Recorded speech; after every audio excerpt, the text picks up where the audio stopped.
What is going on, everyone? It's Charlie here with Max Cast Fishing. Welcome back to the channel. This video is going to feature an unboxing and review of the Shimano Curado MGL 70HG. Man, I'm super excited that I finally got my hands on one of these reels. And for this review, I'm going to be doing a side-by-side comparison with the Shimano Curado K200. That way we get an idea of some of the overall size differences as well as weight. I'm going to be pairing up this reel with the Shimano X Pride, and I've got this rod in the 6'6" version. Man, I think this is going to be a super sweet combo between this rod and this new Shimano reel. I'm going to be using this for more finesse type fishing with probably mostly like a wacky rig or something. So, and I'll be doing a review on this rod a little bit later on after I've had some time with it. So you definitely want to stay tuned for that. So if you're new here, I'd appreciate it if you'd subscribe to the channel and also like this video. Let's get that camera switched around and get into this review. All right, let's get this reel open. Here we go.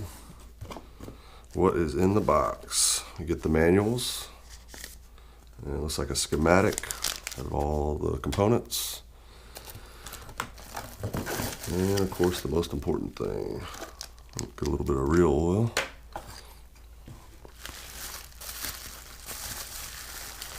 Here we go.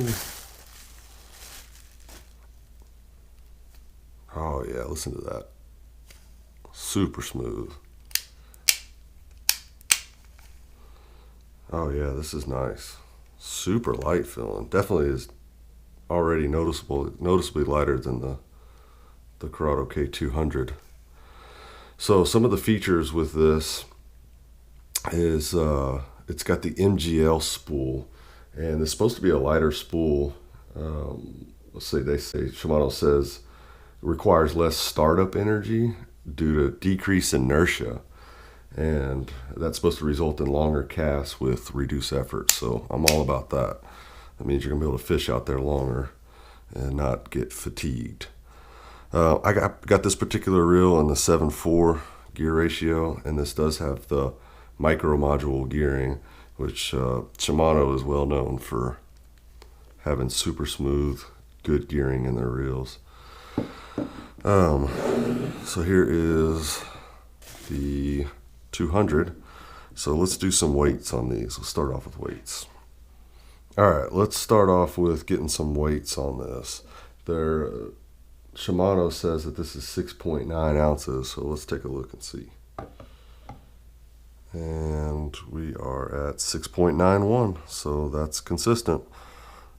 Let's take a look and see what this other Curado is. That one is 7.65, so that's quite a bit lighter. And there is a noticeable difference in the hands when you're picking these up. All right, let's take the spools out of each, and let's see how light this MGL spool is.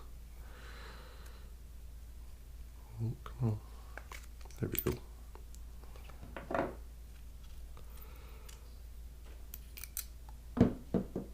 We are at 0.46 ounces. So it's pretty light on that. The door actually comes off on this 70, whereas the door stays on the Curado K200. All right, what was that? 0.46. So let's take a look at this one. That one is 0.56. Definitely a little bit smaller, so it's not going to have as much a line capacity, which that's completely okay for me. See where they drilled some holes to help with the weight. Looks like it's got the similar brakes on it. All right, well, let's get these two reels put back together and get some measurements on it. All right, now I'm gonna take some measurements using a dowel caliper, kind of get some just comparison and size differences. We'll go from end to end, and we'll start with that. So the new reel from end to end is 2.8 inches. Let's do the same measurement on this one. This actually, the 200 actually looks a little bit smaller, 2.7. All right. Now let's go from, we'll go from the break to the side. That is 3.0 inches, so 3 inches. Let's do the same. That's a little bit bigger on the 200. That's 3.071, so just a hair bigger.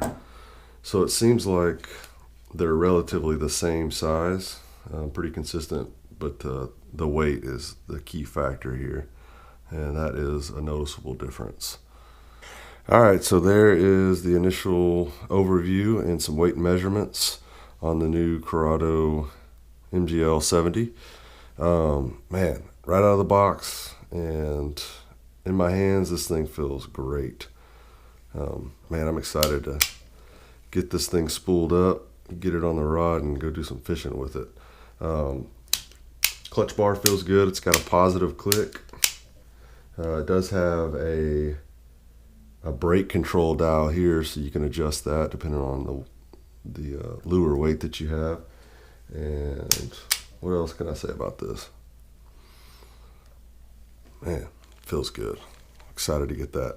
So I think I'm going to put some of this Sagar Invisex 12-pound fluorocarbon. That's what I'm going to spool it up with, and I'm going to get this thing on the rod and get this out on the water.